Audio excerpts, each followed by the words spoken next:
Sports Talk with Greg Ballard. Thank you for joining me. NBA Pacific Division preview. Pitter patter, let's go ahead and get right at her. Let's open up with the four-time defending Pacific Division champion, your Los Angeles Lakers. A lot certainly being made these days of the demise of the Lakers. In my estimation, that talk is a bit premature. I think there is a lot to like on this roster going forward, and we'll take a look here. Of course, it's a brand new regime. The only holdover from the Phil Jackson era, coaching staff-wise, Chuck Person, the rifleman, he does return.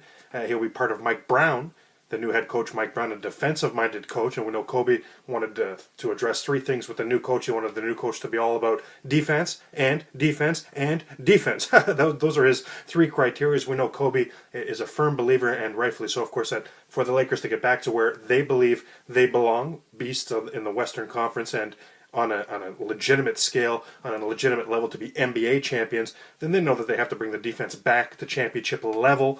Mike Brown, I think, is a guy that could absolutely get them back there. I love him as a defensive coach. Very interesting bench that Mike Brown has put together. As we say, Chuck Person back, brings in Quinn Snyder. Snyder, of course, we remember him, Duke player, a long time, a Missouri coach as well. Darvin Ham, we remember Darvin Ham. Darvin Ham had got some experience in the D-League coaching as well, so interesting staff there. And bringing in John Kuester. John Kuester, pretty interesting guy there. Didn't really get along with a lot of the players in Detroit. He was the Pistons head coach, fired head coach last season. But an interesting mix there, a mix that I do think is going to help this Laker defense. A top 10 D already. I do think they're going to be able to improve even further, as we talked about before, getting back to that championship level. Certainly, of course, a ton is going to be insisted on by the big three. Of course, Kobe Bryant, Pau Gasol, and Andrew Bynum. There's no doubt about that. We know that. We understand that. We hear Kobe Bryant absolutely this season going forward needs to be more of a vocal leader even than ever before, because you do lose a Lamar Odom.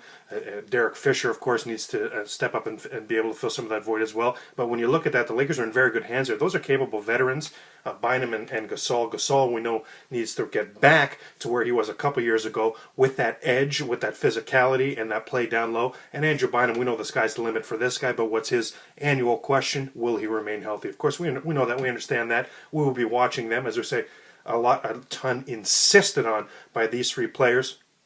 For me, when I look around at the rest of the team here, I thought it was an interesting offseason. As we talked before about the whole new regime now with Mike Brown et al.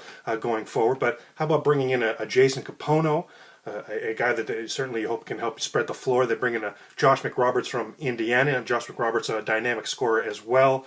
Gerald Green.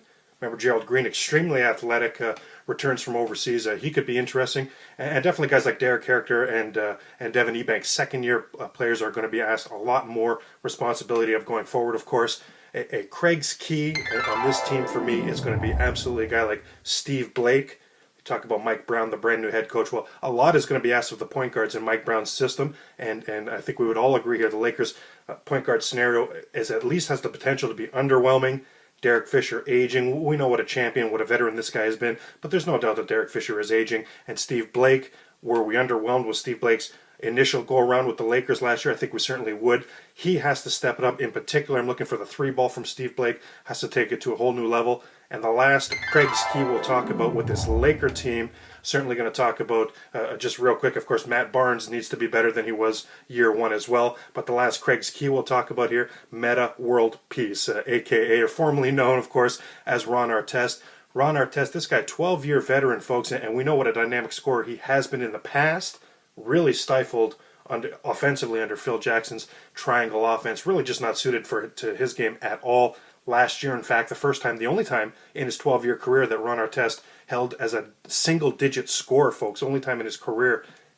Turn the page. Now we have Meta World Peace. Now we have a completely different offense, a significantly more free-flowing offense. I think that we'll watch Ron Artest very closely going forward as well. A lot of doom and gloom predicted from the Lakers. I absolutely believe that this will be the fifth straight season that the Lakers will take the Pacific Division. Let's talk about the other tenants in the Staples Center. Of course, the Los Angeles Clippers. The team, and rightfully so, getting a lot of headlines this past offseason, of course. Fantastic job by this organization in this past offseason. I'm thinking about a guy like Vinny Del Negro, second-year Clipper coach Del Negro, who a lot of us, I think you'd be on the same page with me here, did a really fine job in Chicago for the Bulls, got the bum rush out of town, and ends up with the Clippers. the vast majority of the time, folks, that ends up, would be a bad thing. It's not usually good to end up being a Clipper coach, but wow, has Vinny Del Negro stumbled onto something here. An organization that has the defending, of course, a Rookie of the Year or an absolute stud, as we know, going forward, Blake Griffin. We understand this kid's upside and his potential. Best pick-and-roll big man to come into the NBA since Amari Stoudemire. So we know that this kid's special, and the sky's the limit for him. How about adding a Chauncey Billups? I really like that. A veteran presence for this organization. I like that. And Caron Butler. What a really, really nice addition for Caron Butler. Yes, Butler coming off injury, but I love taking the chance on Caron Butler here, because if he's the Caron Butler that we've known and loved from the past, then he's a beautiful addition for this Clippers team. Brings the small forward, brings that dynamic scoring from the wing that they just haven't had in quite some time, that they've been begging for quite some time. So I really like that. And then, of course, the Chris Paul acquisition. And I say it's an acquisition, because I want to keep it in mind that there was a price paid here, folks. Do you make this trade if you're the Clippers? Do you do whatever it takes to add Chris Paul? I'll tell you something, I honestly do, and I applaud the Clippers for making this trade. All I want to say here, folks, is there was a price that was paid here. You look at Chris Kaman. Chris Kaman is a legitimate center in the NBA, and as we know, legitimate NBA centers are not growing on trees, so that's an asset. And Eric Gordon as well, folks. Eric Gordon, arguably the Clippers' best shooter, very likely their best defender, certainly on the perimeter as well, and a real high upside for this guy. So there was a price paid here, absolutely. Do you pull the trigger and bring in a Chris Paul at any cost? Absolutely, I believe you do, even including that Minnesota draft pick. I certainly think that you do that if you're the Clippers. If you look at Chris Paul and you look at what he's able to do, will he be able to run with this team and run the fast break? Of course Chris Paul can. Of course we know that. But where he is special, and I mean like top 5 NBA point guard ever special, is in the half-court game. He is something else at seeing your established half-court defense and understanding and dissecting what you're trying to do and attacking it and having you understand, here's what I'm going to do. And they're already calling it Lob City in LA right now. It is going to be Lob City. The tosses in the half-court sets that he's going to be making to Blake Griffin and DeAndre Jordan as well are going to be fantastic. They're going to be highlight reels on a regular basis. That was a nice move by the Clippers. In fact, this past offseason, re-upping with DeAndre Jordan. Of course, the Golden State Warriors signed an offer sheet to pry him away, the young high upside center. But the Clippers, a nice move, of course, matching that. And he is the centerpiece of that front court, of the center spot, going forward. Now, that is one thing I would look at this Clipper team. I don't think it's all fun and games in LA right now with this Clipper team, folks. As we talked before about losing Kaman and Gordon, I really wonder about this team defense going forward, and I'm really concerned about the front court right now, the front court depth, especially defensively. Blake Griffin, not a shot blocker. DeAndre Jordan, absolutely a shot blocker and potential to be a sensational weak side defender, but not the biggest body. And really, after those two, there's just not a lot of depth here for this Clippers front court. I personally am concerned with that front court myself. I think if you're going to look at weaknesses on this team, we would certainly address that as one. We'll watch that going forward. I may be in the minority here, but I do not believe that the Clippers surpass the Lakers this year for the Pacific Division. I'm certainly looking forward to this Clipper team every bit as much as anybody else out there, but I do think that the Lakers are a little bit better than the Clippers right now. Let's take a look at the team that I'm interested in, to be honest with you here, the Anaheim Royals. Whoop, back that up. Getting ahead of myself here. Let's rewind that. Not quite the Anaheim Royals yet, although it certainly does look like appear that the Sacramento Kings are certainly entering their final season in Sacramento. It does look like they're going to become the Anaheim Royals going forward. It's a roster that I'm interested in, to be totally honest with you, Paul Westphal. A lot of interesting things going on with this organization, I think, starting with, of course, DeMarcus Cousins. Now, polar opposites, of course. A lot of people love this guy. A lot of people hate this guy. I'm in the love category for DeMarcus Cousins. I think that this guy has just a wonderful upside. I'm really looking forward to his career. Regardless what camp you're in for DeMarcus Cousins, we would all be on the same page that things between his ears, his maturity, his smarts, his decision, a lot of things need to mature, need to get better. There's no doubt about that. This is a very, very young man to suggest that won't get better and that he won't become a person, better teammate, better player going forward. I just think is way too early to say something like that. I'm really looking forward to his career. One thing at 14-9 right now in his rookie year, and I thought showed flashes of a lot of brilliance, to be honest with you, on the court. As we said, certainly a lot of things need to improve, but I'm excited about him.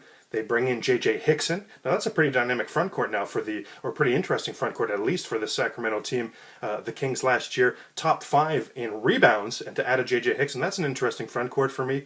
certainly a Craig's key for this organization is going to have to be Tyreek Evans. And we saw Tyreek Evans' brilliant rookie campaign a couple years ago. Last year, where I thought there was even more offensive options for him to create more assists for himself, all of his offensive numbers took steps backwards. Really surprising and a little bit disappointing. They weren't horrible numbers by any stretch of the imagination, but they weren't as good as his first year was, and they certainly weren't what you're looking for, which is a progression, which is a development. They were, in fact, were a step backwards. So we'll watch him. Interesting here, they bring in Jimmer Fredette. I mean, hey, we already know that this kid is a built-in highlight reel on his own. That could be very interesting. We'll watch him as a pro. Marcus Thornton, of course, was brought in last year from New Orleans for about the last 23 games of the year and was on fuego as a member of the Sacramento Kings. So, of course, we'll have to watch him going forward as well. Was that a flash in the pan? It was about a 23-game sample, but man, what a 23-game, averaging north of 20 points. We'll see if that really is the Marcus Thornton that the Kings have going forward. Then what a dynamic offensive squad.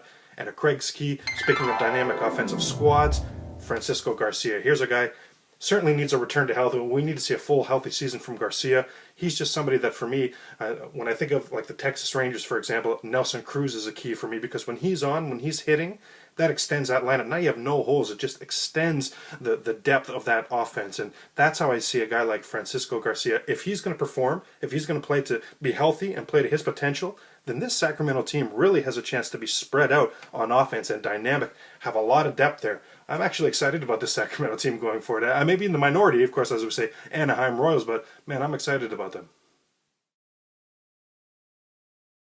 Boy, a lot of high-powered, high-octane offenses in this division, and certainly no exception than the next team we'll look at here, the Golden State Warriors. They certainly welcome new coach Mark Jackson, and we know that this is a roster and an organization right now, a culture that's pretty much based on high-tempo, high-octane offense. But we also know Mark Jackson. We know that he's a head coach that's going to be preaching stops. So interesting there. We'll see how this team is going to look going forward. For me, I think it was an interesting move to bring in a Kwame Brown. There was no team in the league last year worse at rebounding than the Golden State Warriors. Kwame Brown actually put himself back on the map last season. Some props to Charles Oakley that worked with him a lot as well. But Kwame Brown back to being a relevant rebounder last year. We'll see if he can bring that going forward to Golden State. Certainly a Craig's key on this team for me is going to have to be, of course, Andres Biedrins. We know that the potential is there for him, but the health just hasn't been there for Biedrins. A guy that has a lot of potential to be a very dynamic player, and Mark Jackson's certainly going to need him in particular to be providing consequences at the rim as the anchor of his defense going forward. So we absolutely will watch him. What's interesting for me as well about this Golden State team, how good Monte Ellis and Steph Curry are, and they're identical, both 6'3", both 185 pounds, and you add now a rookie out of Washington State, Klay Thompson. Klay Thompson's son of a former NBA player, Michael Thompson. So very interesting backcourt in Golden State, and a ton of money being made by Monte Ellis. I think that we'll watch this going forward with this team. If Klay Thompson can show that he is legit, perhaps they pair him and Steph Curry going forward and look to move a Monte Ellis. That would be interesting because all three of them certainly have potential to be megadon scorers in the NBA. They're all three very, very exciting. We'll watch Mark Jackson in his rookie year. We'll wish you luck, of course, Mark Jackson, and we'll watch you going forward, brother. Last team to discuss in the Pacific Division, and in my opinion, last and least, the Phoenix Suns. I mean, are you like me, folks? Are we on the same page here? This just feels like an organization that is treading water.